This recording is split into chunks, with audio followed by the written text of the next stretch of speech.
जन स्वराज 2025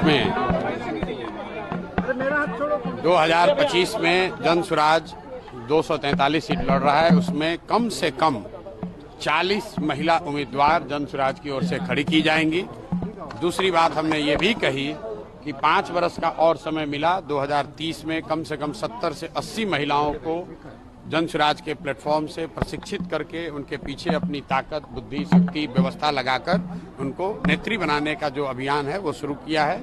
ये कोई महिला प्रकोष्ठ की बैठक नहीं है, ये महिलाओं को सही मायनों में नेत्री बनाने का प्रयास है। जो मैंने और 4 बातें कही वो भी आपने सुनी कि जब तक महिलाओं को आर्थिक आज़ादी नहीं मिलेगी तब तक उनकी भागीदारी समाज में समानता के आधार पर नहीं हो सकती है। इसलिए जन स्वराज का जो पूरा अभियान है कि सबसे पहले 40 महिलाओं को विधानसभा में जिताकर पहुंचाया जाए। दूसरी जो बात कही गई है कि जो महिला यहाँ पर रोजी रोजगार व्यवसाय करना चाहती हैं, आज जो प्रस्ताव पारित हुआ कि उसको 4% के ब्याज पर, सरकारी गारंटी पर महिलाओं को रोजी रोजगार करने के लिए पैसा मिले। क्योंकि अभी जो यहाँ पर जीविका चल रहा है उसमें महिलाओं को 2%, 2.25% प्रति माह ब्याज लग रहा है, जबकि यहाँ पर जो माली हालत है, महिलाओं की इतनी स्थिति खराब है, उनके पास गिरवी रखने के लिए कुछ नहीं है। तो सरकारी गारंटी पर महिलाओं को पैसा मिले ताकि वो अपने घर घर रोजी रोजगार कर सके, ये दूसरी घोषणा की है।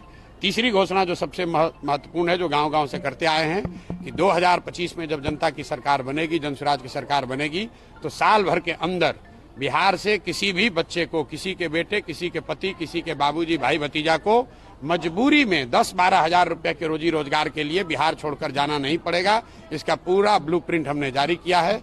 उस पर भी आज मैंने महिलाओं की सहमति ली। आपने खुद देखा होगा, महिलाओं ने हाथ उठाकर उसका समर्थन किया है।